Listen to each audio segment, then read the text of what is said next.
All right, welcome back to the show, everybody. Hope you all are having a good day so far. So, I've had this video on the members list for quite a while now, and as crazy as it is, I think I've been saying I need to do a reaction to something about Manu Ginobili for, over a year. This one is titled, Was a Six-Man the MVP of a Dynasty? Offensive Legends Episode 6, and this is from the channel Thinking Basketball. Phenomenal channel, you guys. I'm gonna link it down below in the description for you. So if you guys want to check it out, it is right there for you. You also see a list of channel members. Shout out to channel members, and also welcome to two new channel members. We got MHTR Stevie, and then we have JPSI. Welcome, you guys. Thank you very much for the support. I really do appreciate it. That being said, guys, like the video if you could. Hit that hype button if you got any left. It all helps out a ton. And let's do this. Ginobili puts on the finishing touches. Marshall throws it down. Damon Jones fires away. And there's the buzzer. The San Antonio Spurs are NBA champions once again. The Spurs just won their third title in 5 years. Tony Parker was named Finals MVP, joining Tim Duncan, who won it the last 2 times. And then there's Manu Ginobili, the third wheel who came off the bench, scoring 18 points per game. It always reminded me of Tony Kukoc. Such an unselfish move. You can go anywhere else and start, or you can be part of a championship team and be the anchor. But look more closely and something unbelievable happened. He's a monster. Back in the first quarter, the Spurs were down by 4 before Manu checked in. And he immediately made his presence felt with a few big plays on both ends of the floor. When he went back to the bench near the end of the half, San Antonio had a 7-point lead. Yep. The Spurs were then outscored by 3 points without him to start the second, but again, Manu came in and did damage, drilling a 3 and then back-cutting some poor defender into a pair of free throws, and when he left at the end of the quarter, that lead was back to 10, only for it to evaporate when he went to the bench, just so he could return in the fourth and start slicing his way through the Cleveland defense. I love it. And finally put the Spurs in front for good with this high-arcing 3. Guys, real quick, this is why since 2011, I haven't been doing YouTube since 2011, but I've been debating and arguing with my friends and stuff about this since then. Since LeBron James and Dwayne Wade teamed up, I was saying before they ever played one game together, I was saying, all right, they need to alternate. They shouldn't be on the floor at the exact same time because they're both ball dominant players and they both need their time to shine. So my idea was 6 minutes each quarter. And honestly, because Dwayne Wade was a more clutch closer, my idea was LeBron plays the first 6, Dwayne plays the last 6. You know what I mean? And just alternate. And then eventually you have the fourth quarter in which Dwayne Wade closes the game. I swear, dude, the team would have been so much more successful in my mind because that way they have a clear captain on the court, a clear driver on the court each time without that confusion on who's going to do what. But I'm even saying the same thing with like the Lakers with LeBron now. Bring him off the bench, dude. Bring him off the bench for Luka. Was just one game. But what if I told you that this pattern repeated itself in every game in this series, in more than just this series, and for more than just those playoffs? What I forgot to mention, I thought of that because of Manu Ginobili, watching what he did and the impact of that. You think like, okay, there's 8 minutes off the clock in the first quarter. We can go out, go chill, let the backups go in. Nah, you can't if you're the opposing team. Manu Ginobili's about to come in and light up your backups.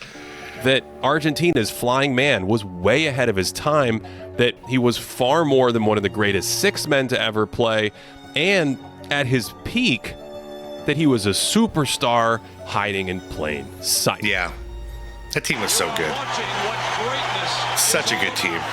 Where's Larry Bird in all this? Has it blocked by Elijah Wan. Michael Jordan saves the day. The first season of Greatest Peaks was about the best of the best. But this time we're looking at trendsetters, unique archetypes, and even controversial players who make up the legends of NBA offense. I'm already hype. We're like 2 minutes in. And I remember Kobe Bryant saying to me when Manu came in to the game, like, Bruce, who's that white boy? I said, oh, he ain't no white boy. He Argentinian. Ginobili was like a shot of adrenaline, crossing over dudes and hurling himself toward the basket, changing directions like a pinball before gliding to the hoop with some crazy finish. He's pure chaos out there. It's so funny because Popovich has all of his ducks in a row on the court, everybody in line. But Manu Ginobili, he had to just accept the fact that this guy is an absolute wild card. You have to let him be crazy. It's like Dennis Rodman. Just let him go to work. He sort of flowed like water through small cracks in the defense, bending and slithering into tiny creases with some of the most unique and creative movements in league history. Like, he didn't wrap the ball behind his back for flair, but for function. Yeah. He cuts left here, and instead of a crossover, he protects the ball by putting it behind his back. And here he uses it to wedge between two defenders. Jeez. And notice that quick little direction change there before spinning it off the court. And this one, too. Guys, I'm a huge Manu Ginobili fan. You guys ever see him play for Argentina? Like in the Olympics and all that? Like, jeez. Corner of the backboard like a pool shark. He had these deceptively sharp cutbacks where his upper body barely moves, but his hips change directions, and suddenly he's by you. Most shifty ball handlers who can cut quickly plant a foot in the ground and turn their entire body. They often have very flexible ankles and get low to the floor to explode laterally. But Ginobili had flexible hips and even knees that helped him turn. The hips are facing the baseline, then suddenly the corner, and that's because his left leg turns mid-stride to redirect him, and he never really has to stop running because of this. His torso then turned after his hips, so it's harder to see that he's changing directions, and defenders can be a step slow reacting. I also think this slithered him through tight spaces where others wouldn't even dare. He's headed directly into the defender here, turns that left leg again, nearly lands on his foot, then slips the right leg through with a long stride and rolls it in. Yes, this technique gave him a different pace than most players, coming off screens and exploding to the rim. So he had a ton of force and power moving through. Man, me and my dad, we used to do that all the time. We used to quote Chuck, just Ginobili. Guy would light us up, light up the Suns, man. Through contact to the hoop. Being left-handed helped too, because defenders weren't accustomed to his driving angles. The shot blockers used to going right here, but Manu's shifting back to the left. And this is all one-legged leaping, where he uses his speed to glide around opponents. He'd also take strange angles on his drives in the paint, moving more right to left across the face of the basket instead of assaulting it head on. And his use of English and touch helped him finish on these approaches. We actually saw this earlier against Cleveland, where he doesn't move to the front of the rim, avoids the shot blocker, and spins it in near the square. He also threw people off with the timing and acceleration of his drives, taking these big, long steps past defenders, and notice the early gather and the power with those two big strides. And his pickup timing and pace messed with people. Rasheed Wallace thinks he's jumping here, but he has a second step after the gather and flies right by him. The natural progression of these moves was the legendary Euro step, planting in one direction to pick it up and go in the other. And today the move is used across the world, largely defined by that quick single side step, but Ginobili's had a second step after he picked up the dribble early. Back in the mid-2000s, this unorthodox footwork surprised defenders, where he charges... It's perfect, too. It's two steps every time. An opponent plants the foot one way on the pickup, then gets two steps the other way through traffic. Because his lower body was so sturdy, he packed a lot of punch on these drives. So he could Euro step at high speeds like a blur. Watch him lean his upper body in one direction as the legs turn the other way, and NASA should really... Dang, man. Wow. I never paid attention to Manu Ginobili and his very different hips. Study this dude. Yeah, props to thinking basketball on this one. In addition to the Euro, he could just him. cross people too. Boom. There's another shot blocker running the wrong way. You're going the wrong way! And one of his go-to moves was splitting the double team like this, where he could make a 90-degree turn and then bring the thunder. Because he's part magician, he'd do this with a behind-the-back dribble as well. How many times is he going to split people going behind the back, whether it's a dribble or just doing it behind his back with no dribble? But what? And again, who was this? I miss watching this dude. This was functional because he protects the ball with his body as he goes by, and he could turn at an atypical point in the dribble. He doesn't have to plant hard on the outside. I want to see that again. What happened to Grant Hill? An atypical Did you trip? Point in the dribble. Oh, no. He doesn't have to plant hard on the outside foot, lean forward, and make space for a crossover. Instead, he just swivels his hips in between dribbles and teleports right through a defender. He also went behind the back for his step back jumper. Oh no! Yeah, I feel bad for Grant Hill. What are you supposed to do? How are you guarding this? And this might be the most insane combination of dribbling moves that I've ever seen, going Leo Messi on 3 All-Stars and finishing with the Sham God at the end. Dude, that's one of those times I think he was out of control. But it worked. He landed it somehow. Yeah, he had no wings left, one engine out, and somehow he still landed it. The man was dropping people with the chamois since he entered the league in 2003. This is the fourth quarter of Game 6 of the Western Conference Finals, and he went to it not once, but twice down the stretch. Yeah, it's a little street ball there, isn't it? Interesting, because Argentina. Ginobili took a ton of free throws during his peak years in the playoffs, and his total volume of rim attempts and trips to the line is only slightly behind the leading guards and wings this century. So he was difficult to keep out of the paint, and he could use that paint pressure to set up his step back. Manu didn't really elevate to shoot over defenders, so he used the step back to create space on the outside. And while sometimes these were long twos, he took plenty of threes off the dribble as well. This gave him a futuristic shot profile where 3/4 of his field goal attempts were either at the rim or from behind the three-point line, similar to guards 20 years later. Damian Lillard didn't have that shot profile until 2020, and from 2005 to 2008, Manu drilled 39% of his threes. Nice. Since he was a pick-and-roll heavy guard, that meant teams couldn't sag under the screen or he'd make them pay. But if you... By the way, you guys noticing how many of these highlights are against the Phoenix Suns? This is why we had a hell of a rivalry, you guys. But at the end of that rivalry, I respect the Spurs so much because it's over, you know? It's over. All these guys have retired. All of my sons have retired. It's a different era. Man, did I hate them at the time, though. But because of that hatred, I watched them close. Manu Ginobili... I never seen anyone like this. Chase him over the screen, he can get into the paint and make love to the hoop. And in the exact same setup, he can reuse the screen, get to that left hand, and hit a teammate right in the mitts.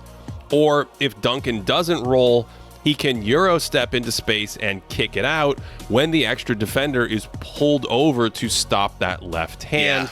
And that leads to more great offense. That's smart. Seattle started trapping Ginobili in this game with a third defender shifted over to help, and that opened the backside pass. And a minute later, they're in the same coverage again, so Manu throws a fastball for a dunk this time, and he just patiently picked this defense apart with a subtle ball fake and another dime on the inside. What a pass. So he was dangerous in the pick and roll, reading the defense, pulling up from 3, or finding ways to slice through defenders and score at the basket. Yet, he never averaged more than 21 points or 6 assists per game. So, why didn't he put up bigger numbers? Why did he occasionally come off the bench? And why wasn't he given a bigger role in the San Antonio offense? That's the point of a wild card. I'm trying to be Mr. Coach, and he's doing things that are, say, a little bit too mustardy for me. Mustardy. And I would tend to try to correct him probably a little bit too much and try to pull him in. Manu joined the Spurs. I've seen that, by the way. I've seen that. And then it hits a certain point where he's saying, like, why would you do that, Manu? Like, blah, blah, blah, blah, blah. And he's like, because I'm Manu. I am Manu. This is what I do. And Popovich's reaction is like, all right, I guess that's the moment, you know, where I have to realize I got to let this guy, I got to let him play the way he knows how to play. In the 2003 season, after leading Argentina to a silver medal in the O2 World Cup, stunning Team USA in the process. Oh, I remember this. Prior to that, he won back-to-back Italian League MVPs, but the Spurs actually drafted him before all of his international success when he was an unknown 21-year-old rookie in Italy. As a 25-year-old NBA rookie, expectations weren't very high, but on his second NBA possession, he was in perfect position to take away a layup from a Kobe Bryant pass, and there were a number of vintage Ginobili moments throughout this game that would become the norm in the following seasons. Now, there certainly was an adjustment period, both for Ginobili to acclimate to the NBA as a sidekick next to a dominant post player, and for Coach Greg Popovich to understand Manu's unique game. Here's how he described it during Ginobili's retirement. So I had to learn to stop going and say, Manu, geez, whiz, what? Do we need that? Why? Well, I am Manu. This is what I do. And he grew more comfortable in his second year in 2004, but I freaking love it, dude. I freaking love it. Do we need that, Manu? he didn't fully unleash himself until 2005 after becoming a full-time starter. Although, I wonder if that could have happened sooner, given how dominant he looked in the 2004 Olympics, leading Argentina to a gold medal at 27. Well, I have heard Popovich and Manu both talk about this individually, and I'll just refer to the Popovich one. Pop said to him, at any point, if you want to be a starter, I make it happen because you deserve that 100%. However, I think you coming off the bench serves the team better, and we have a better chance of winning championships with you being you basically having your time to shine without having to worry about feeding all the starters, like Timmy and you have to get the ball from Tony. But if you come off the bench, it's yours. You run that second unit. And Manu, he would always say whatever you feel is best for the team. And this is how success and championships are created. Do what's best for the team. I respect them both so much. Playmaking and unique athleticism were on full display. And his development as a pick and roll passer was a key step in becoming a primary offensive weapon. When the big man steps up to meet his penetration, he could blend the drive into a great roll pass. Or if that defender left the screener, he could look at the roller to open up a pass to the wing. By the way, speaking of pick and rolls, this season, watching Luka run pick and rolls, he's pretty damn good. He's pretty damn good at reading these pick and rolls. Very good passer in these situations. He could do it the other way, too, looking to the corner to throw off the big man and squeeze in a layup pass. And I love how decisive he is with some of these quick dishes to the roller, where he attacks right as the screen arrives and then reads the defense quickly, right there with his, often manipulating defenders with his head movement. It's right off the dribble, like a Nash pass. Before whipping one off the dribble. This time he gets downhill off the screen and hits this defender with the ball fake and then passes. Duncan was able to corral that one. Although sometimes the passes were a little too ambitious for Timmy's hands. Yeah, that was no, that was just a bad pass. Although sometimes the passes were a little too ambitious. It's a bounce pass, so watch where the ball lands. It lands basically right at his feet. That's not Timmy's fault in that case, because now he's got to kind of reach behind himself to catch it. Timmy's hands. And perfect look, but yeah, the bounce needed to happen a little closer to Ginobili's body.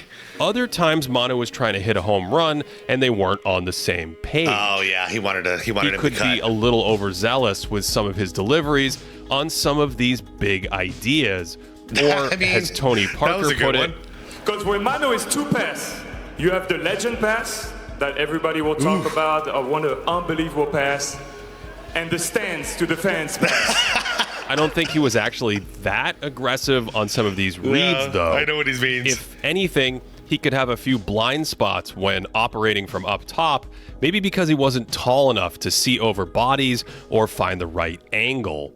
But when he did see it, he threw some serious fastballs from out there, including what's probably the fastest pass ever in 2012 against the Lakers. That speed really helped on his kickouts, where he could spray it out to shooters after attacking, and here it comes all the way back to him to finish the job. And this time he gets downhill into the paint and goes to the one-handed bullet to the corner shooter. By the way, super shout out to channel members. This is obvious. This one's so getting copyright claimed. He also had some really slick dimes in transition, anticipating this tiny opening before Ben Wallace happens. And I love that he faked this one to no one to move this defender out of the way for a dunk. That's brilliant. But I do think that pick and roll was a perfect setup for his scoring and playmaking skills. Come on, that fake pass was like Larry Bird level IQ. Because he could read the coverage and exploit it, crossing back into space, and here it's a Euro step, or he can spray it to a shooter. If the coverage is too soft, he'll pop a three off the dribble, and if teams successfully forced him left into the big man, he could use his sorcery to stress the defense anyway. As he developed those pick and roll reads, his scoring and playmaking role expanded, with his offensive load peaking in 2008 just behind the league's heaviest lifters. This coincided with an increased role for Tony Parker, while Tim Duncan was gradually featured less in the offense over the course of the decade. So Ginobili was a co-pilot out there, but could he have been more? Should he have been more? Could he have been? Absolutely. Should he have? No, I don't think so. I think this was perfect. Maybe his lack of a mid-range. Because here's the deal, you guys. He did start when he was asked to. Like when if somebody was injured or something like that, someone was missing a game, he would step up to the role. But his, where he really belonged was being that sixth man to just light everybody up. Game prevented him from being a grade A superstar during that era. Yeah. He wasn't someone who could rise up and fire over defenders and hit a difficult shot on demand.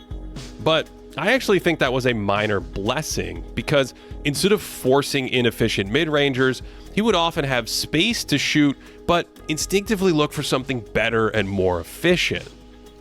On a weak offensive team, forcing a 15-footer might be ideal, but on a good team, they can just reset into something much harder to guard, and Parker kicks it back to Manu for 3 free throws. Ginobili took, by far, the fewest mid-range shots of the big three, and that helped him reach efficiency heights that Duncan and Parker never touched. And per possession, he looked like the better scorer for basically his entire prime. Interesting. Manu would have put up bigger numbers, but he was willing to wait for screening actions to unfold like this, then default to a Duncan post-up while he looked for cracks on the weak side, and Timmy misses him for a short turnaround instead. A minute later, he doesn't force anything in transition, but instead of resetting into a pick and roll, Duncan wants to post again, Manu clears to the other side, and so Tony Parker's left with a less efficient long two. That was still a I good wouldn't look. call Duncan post-ups bad offensive possessions for the Spurs. He was a fairly effective scorer and could set up teammates. But in general, it's harder for post players to create really good offense without elite passing and scoring. And Duncan had plenty of bumpy possessions down there in his late 20s and early 30s, while Manu was at his peak. According to Synergy tracking data, from 2005 to 2008, Ginobili pick and rolls were worth about 8 additional points every 100 playoff possessions, but the Spurs went to a Duncan post-up nearly twice as often. The offense was also better when Ginobili played without Duncan than when Duncan played without Ginobili. So it's hard for me to view all these Duncan post-ups as an optimal approach once Manu emerged. Well, and then once again, that might be why it's better that he was running the second unit. When we looked at their... I mean, come on, Tim Duncan is your first option in that first unit. And then as Tony Parker began to rise to stardom as well, he became the primary or secondary option. So then now Manu's going to have to be stuck in that third option role. And that's not Manu playing Manu's type of basketball. So once again, and last time I'll say it, I think as crazy as it is, sometimes the best place for you to be is that 6-man position. That's the most impact you can make for your team. Overall offensive load, it's not something to be Ginobili ashamed of. passed Duncan after a few years. But look at what happens when the big three shares the floor together. Duncan is still ahead of Ginobili for most of his prime, with Parker doing the most when all three are out there together. When only one of them is out there alone, Duncan occasionally ramps up the volume, but it's Ginobili who does some serious heavy lifting, averaging 28 points per 75 while creating like a superstar wing.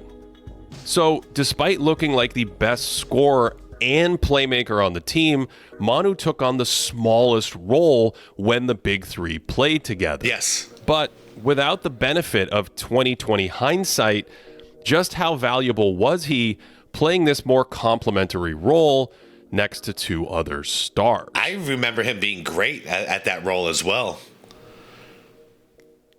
The way the team was set up, we all needed each other. And without Manu, there were no championships. No Ginobili said. discussion is complete without addressing his playing time. Manu peaked at about 36 to 37 minutes in key playoff series, and during his prime played just 33 minutes a night in the postseason. This was during an era when the best players usually logged 40-plus minutes in big series. Dang. So even as a starter, Gino played less than most great players, and I've always wondered why. One idea is that Coach Pop staggered Parker and Ginobili to always have a star ball handler out there, although that has minor benefits in the playoffs when everyone plays so many minutes anyway. Another possible reason was Manu's chaotic rogue improvisation that sometimes drove Pop mad. But the most interesting explanation to me has always been about Ginobili's intense high-revving motor. He's described himself as having only one gear back then, and that was especially true on defense. Yeah, he's Sonic the Hedgehog. Because unlike most star Gotta go wings, fast. he didn't conserve energy on that end and was incredibly active, always looking to make a big play, while also willing to switch and bang against much bigger opponents. It's outside of the scope of this series, but I find Manu's defense incredibly impressive. Oh, yeah. His hustle, his defense, and just his hustle all together, that's how he earned my respect. I was like, this guy really wants to win. Even if he's a little out of control sometimes, this guy's willpower and drive is second to none. And really good awareness of threats in the paint, often rotating early. He fought through screens and chased opponents around like he was a defensive specialist. And he had a knack for making big defensive plays in big games. He also has the reputation of a gambler, and he certainly did gamble at times, but Manu wasn't constantly compromising his team structure by taking unnecessary risks. and a lot of his gambits were calculated and paid off. If he had played enough minutes to qualify, he would have finished in the top 5 in steal rate every year for the first 5 years of his career. And I think this defense is a key reason the Spurs always look so good with him on the floor.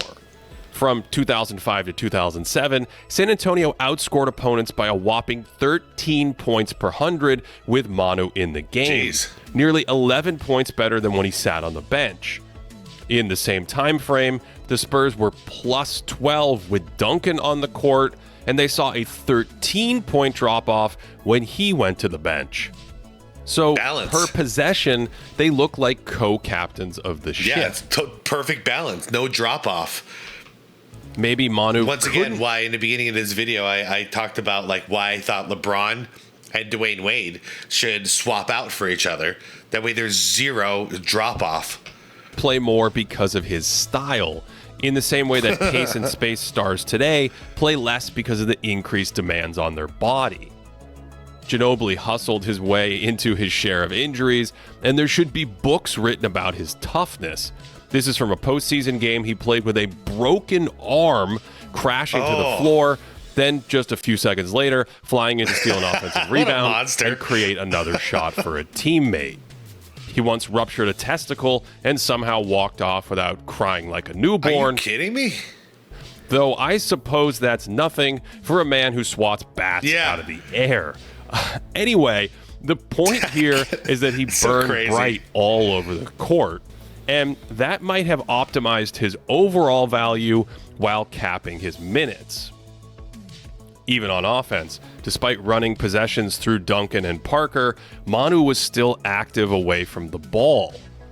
They go with the Parker-Duncan pick and roll here, Phoenix defends it well, and now Ginobili's reading the play, ready to dart into an opening and make something happen out of nowhere. He was a dangerous cutter because he spotted little cracks to slice in. Yeah, Raja had his back turned. Dang. And at 6'6" in shoes, he was big enough to finish in the lane. But where he really excelled was attacking closeouts on the catch like this, where a teammate moves Manu's defender just a touch and he instantly goes and finds something better. This is the concept of 0.5, acting within half a second of receiving the ball to strain defenses. And unless Manu was waiting for a screen or a set play to unfold, he was quick to act with the rock, relocating to a soft spot here, which was the straw that broke the defense's back. Look at that. At the end, you got Raja Bell and Grant Hill just going, damn. Like they just got exhausted out of this. Relocating to a soft spot here, which was the straw that broke the defense. They're just done. Like, holy crap. Look how they played them for fools. And those were actually two of the better defenders on the team at that point, especially Raja Bell. The Spurs set up a Duncan post-up on this one. Detroit fronts him, which means a backside defender needs to slide over, and Ginobili exploits even a mini closeout just off that ball reversal. This style of play fits so well next to other offensive talent because it capitalizes on the advantages they create, serving as an offensive lubricant that takes good shots and finds even better ones. Offensive lubricant? So his off-ball game works next to various archetypes because he was a good catch-and-shoot weapon, he was dangerous running into handoffs like this, or adjusting a route like that and flaring into the corner for an open triple, and when the ball hit him on the move, he was quick to pass as well. We know that Ginobili and Duncan had similar footprints when they were on versus off the court in the regular season, but in those playoffs, we finally see some separation.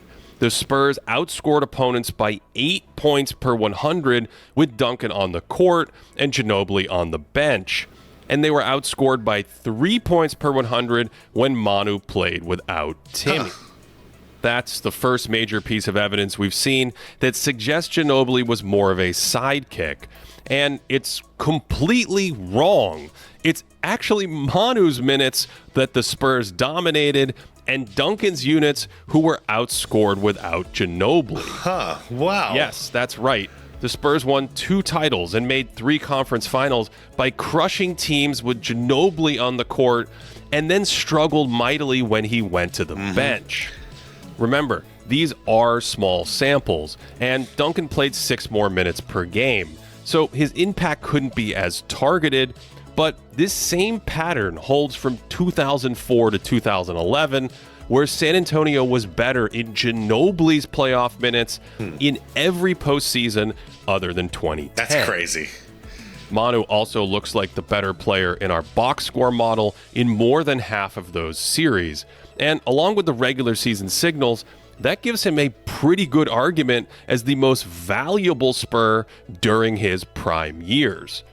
After all, Duncan played through nagging injuries during the middle of the 2000s, yet San Antonio peaked during those seasons when Ginobili fully actualized.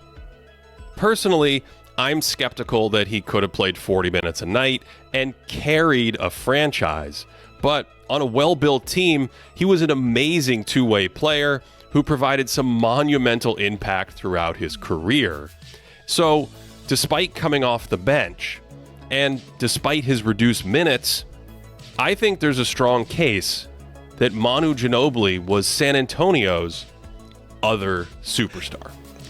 To support this channel, check out patreon.com. Okay, great video. To address his final statement there, yeah, I thought that went without, that goes without saying. To me, the core of that San Antonio Spurs team, the heart of that team, was always Duncan, Parker, Ginobili. It's a trio. It doesn't matter that one of them came off the bench. It was those 3 guys, and who cares if Manu's playing 5 or 6 minutes less than the other 2 guys. It doesn't matter. His role is actually more pivotal because he's out there with more responsibility when he's there for the most part. And then to also be able to flip back and forth from being the main option to knowing your role when Parker and Duncan are back in the game and you go, okay, now I'm third option, and be able to just balance that. And balance that with your own ego as well. Shoot, what a player, dude. I'll just say, Tim Duncan's one of those guys, but Manu Ginobili's definitely one of those guys where, I would love to have him on any team, whether I was coaching or if I was a player or if I was an owner or anything. I would love to have him on a team because he's willing to do whatever it takes to win. And he knows that's the end goal. Is let's win together. Let's make this worth something. And I have a huge amount of respect for him for doing it, because like Popovich said, he could have at any point said, Pop, I want to be a starter. I don't care about the bench. I don't care about the what you say about this is going to help them benefit the team. Me doing this, I want to be a star. So put me in a starting lineup. And Pop would have said yes, of course, because Manu deserves that. But the fact that he didn't do it, and he never did it, endless amounts of respect, and I'll always respect the guy. He is always 1/3 of that team in my mind. So, anyways, that being said, time for you guys to talk about Manu Ginobili in the comments down below. I'm going to head out, guys. Thank you so much for watching. Like the video. Go check out Thinking Basketball. Like the video, subscribe to the channel if you want more content like this. Hit that subscribe plus if you want to support my channel. And most importantly, it's the be water, my friends.